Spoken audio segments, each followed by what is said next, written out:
Cette vidéo fait suite aux propos tenus par une personne qui appartient à l'Église catholique et à notre sœur Andy. Cette personne affirmait qu'un prêtre lui avait dit que les saints pêchent 7 fois par jour. Rappelons que tout ce qui n'est pas basé strictement sur la parole est l'objet de confusion, en fait. Solo scriptura, c'est pour ça qu'il y a eu la réforme, c'est pour ramener les gens aux Écritures, à ce qui est écrit. 2 Pierre 1,20. Sachant tout d'abord vous-même qu'aucune prophétie de l'Écriture ne peut être un objet d'interprétation particulière, car ce n'est pas par une volonté d'homme qu'une prophétie n'a jamais été apportée, mais c'est poussé par le Saint-Esprit que des hommes ont parlé de la part de Atta. Nous on dit Atta, ça veut dire Dieu en langue.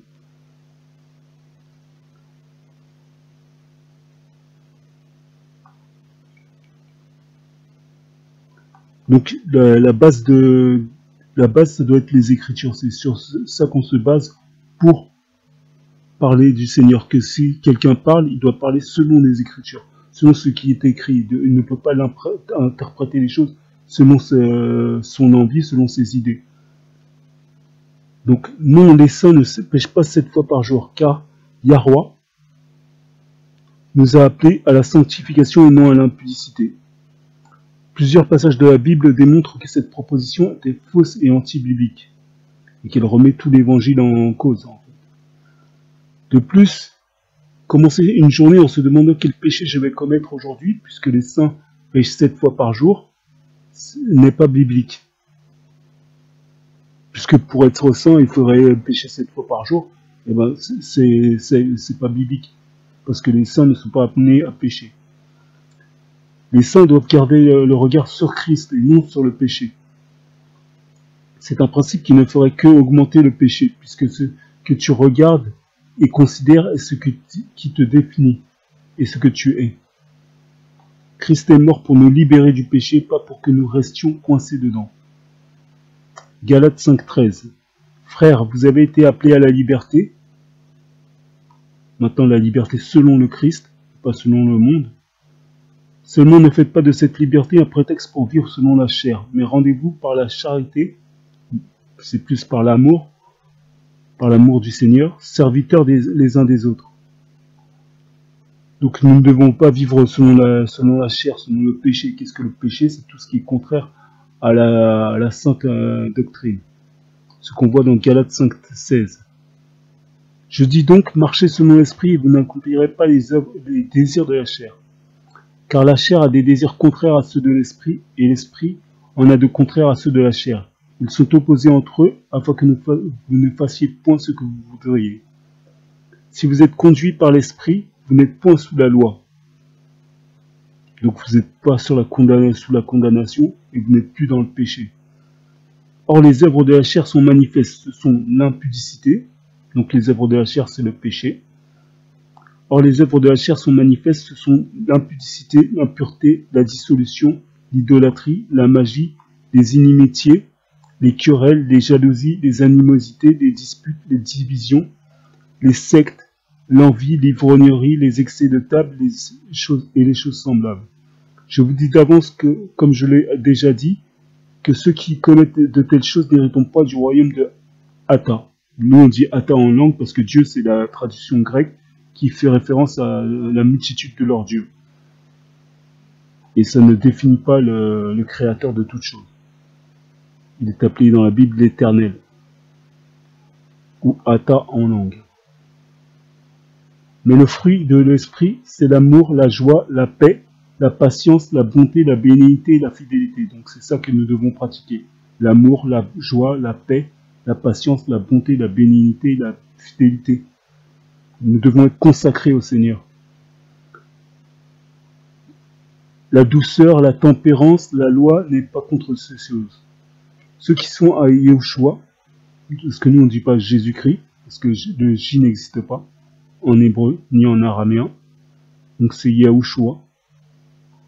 Ceux qui sont à Yahushua ont crucifié la chair avec ses passions et ses désirs. Si nous vivons par l'esprit, marchons aussi selon l'esprit. Donc s'ils ont crucifié la chair avec ses passions et ses désirs, donc ils ont crucifié le péché.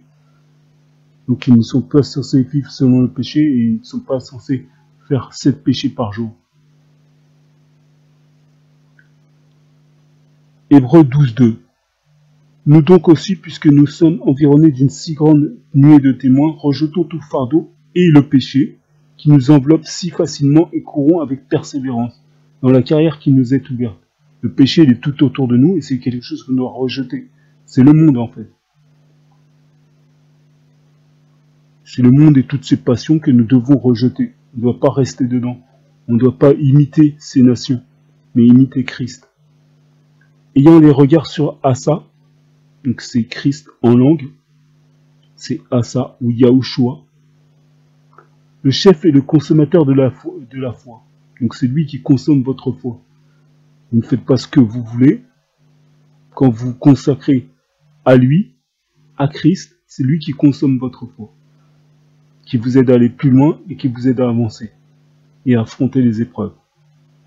Qui, en vue de la joie qui lui était réservée, a souffert la croix, méprisé l'ignominie et s'est assis à la droite du trône de Hata.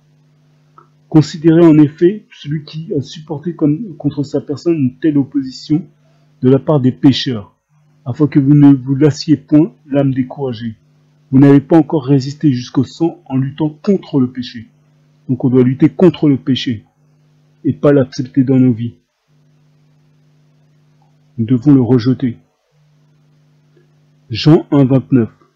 Le lendemain, il vit Asa, donc le Christ, venant à lui et il dit, voici l'agneau de Hata qui ôte le péché du monde. Donc le Christ est venu pour ôter le péché du monde, pas pour que les gens vivent dans le péché, et pour les libérer du péché. 1 Pierre 2,24. Lui qui n'a point commis de péché, qui était saint, 3 fois saint, et dans la bouche duquel ne s'est trouvé aucune fraude.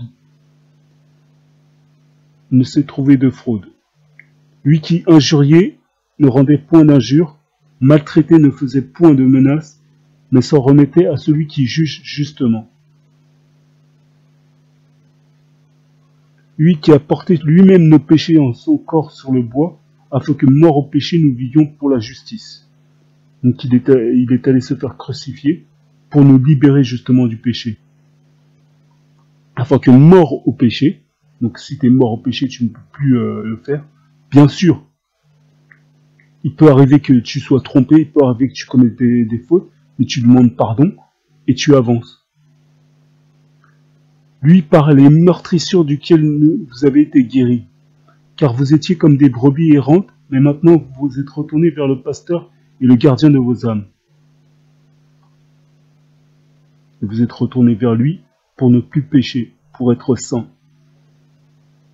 Vous serez saint comme je suis saint. Matthieu 7,18. Un bon arbre ne peut porter de mauvais fruits, ni un mauvais arbre porter de bons fruits. Donc, on doit porter de bons fruits, comme la patience, la tempérance, la joie, la paix, et pas des mauvais fruits comme l'ivrognerie, les excès de table, et les choses semblables. 1 Jean 5,18. Toute iniquité est un péché. L'iniquité, c'est le refus de se soumettre à la volonté de Hata. Et il y a tel péché qui mène à la mort. Nous savons que quiconque est né de Hata ne pêche point. Donc là, c'est clair. Il y a la nouvelle naissance, vous avez accepté Christ, vous avez accepté ses principes et ses valeurs, ce n'est plus pour pécher. Vous êtes né de nouveau, votre vie passée, c'est le passé. Voici, toute chose est devenue nouvelle, vous êtes engagé dans une nouvelle vie avec Christ, donc le péché n'existe plus. Mais celui qui est né de Hata se garde de lui-même, donc il fait l'effort lui-même de se garder saint pour le Seigneur. Et le malin ne le touche pas. Pourquoi? Parce qu'il se garde lui-même, parce qu'il se consacre au Seigneur. 1 Jean 3,1. Voyez de quel amour le Père nous a témoigné pour que nous soyons appelés enfants de Hata. Et nous le sommes. Si le monde ne nous connaît pas, c'est qu'il ne l'a pas connu. Bien-aimés, nous sommes maintenant enfants de Hata. Et ce que nous serons n'a pas encore été manifesté. Mais nous savons que lorsque cela sera manifesté, nous serons semblables à lui, parce que nous le verrons tel qu'il est. Donc pour être semblable à lui, il faut rejeter le péché. Quiconque a cette espérance en lui se purifie comme lui-même est pur.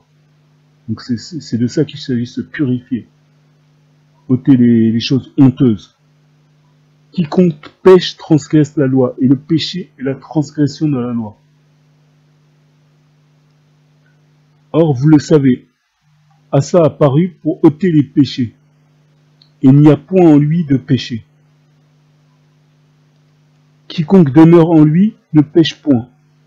Quiconque pêche ne l'a pas vu et ne l'a pas connu.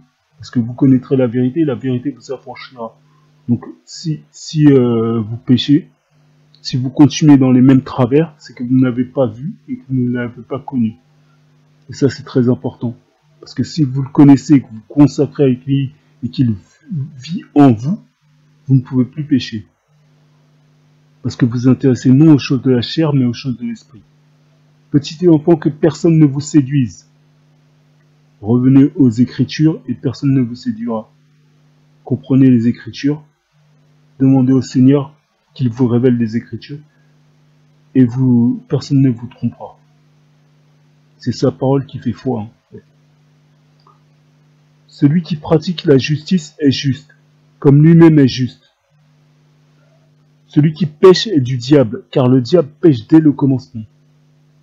Donc c'est pas celui qui fait une fois, c'est celui qui fait 2, 3, 4 fois et qui n'arrête pas. Celui-là est du diable, parce qu'il pêche tout le temps. Il n'est pas dans la vérité. Le fils de Hata apparut afin de détruire les œuvres du diable, afin de détruire le péché, justement. Quiconque est né de Hata ne pratique pas le péché parce que la semence de Hata demeure en lui. Et il ne peut pécher parce qu'il est né de Hata. C'est quelque chose qu'on a mis en vous, une petite graine, et cette graine ne peut pas produire le péché.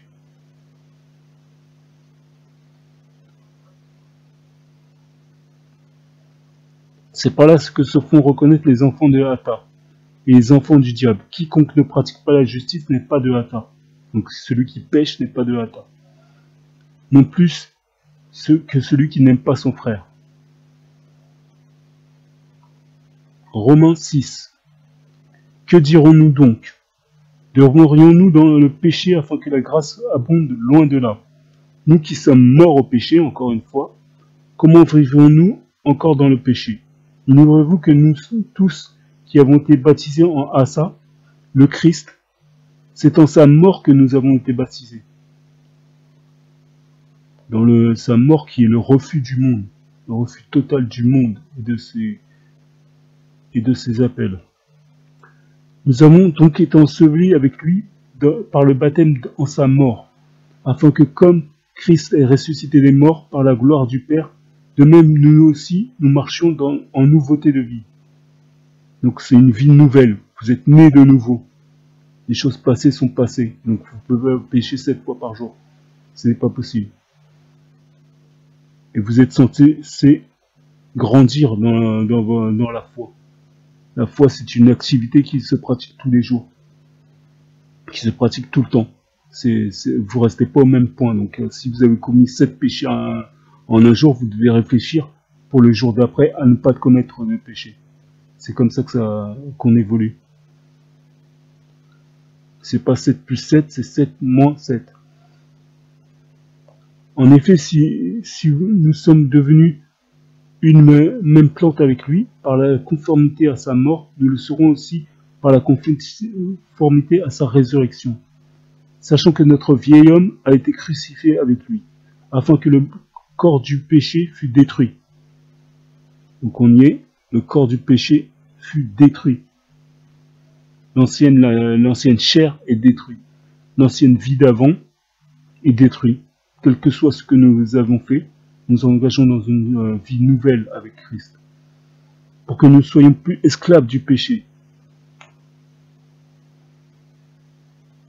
Parce qu'avant, nous étions esclaves du péché, de nos passions, de ce qu'il y avait dans notre tête. Mais là, nous sommes à Christ. Donc nous nous engageons dans une vie nouvelle. Car celui qui est mort est libre du péché. Encore faut-il être mort au péché. Or, si nous sommes morts avec Christ, nous croyons que nous vivrons aussi avec lui. Nous mourrons pour le monde et nous savons que nous retrouverons notre vie avec Christ, en Christ, à marcher avec lui. Sachant que Christ ressuscité des morts ne meurt plus. La mort n'a plus de pouvoir sur lui. Car il est mort et c'est pour le péché qu'il est mort, pour vaincre le péché, une fois pour toutes. Il est revenu à la vie et c'est pour Ata qu'il vit. Ainsi vous-même regardez-vous comme mort au péché et comme vivant pour Ata en Asa le Christ. Regardez-vous comme mort au péché. Donc si vous vous regardez comme mort au péché, vous ne pouvez pas se pécher 7 fois par jour, c'est pas possible. Vous devez vous sanctifier. Ce que Ata cherche, c'est notre sanctification. Que le péché ne règne point dans votre corps mortel et n'obéissez pas à ses convoitises. Ne livrez pas vos membres au péché comme des instruments d'iniquité, mais donnez-vous même à Ata comme étant vivant de mort que vous étiez, et offrez à Ata vos membres comme des instruments de justice. Donc vos membres, c'est vos yeux, ce que vous regardez quand vous parlez, votre cœur, ce que vous ressentez, là où vous allez, tout ça, il faut le donner au Seigneur. Et quand vous aurez donné tout ça au Seigneur, il s'occupera de vous. Et il prendra soin de vous. Car le péché n'aura point de pouvoir sur vous, puisque vous êtes non sous la loi, mais sous la grâce.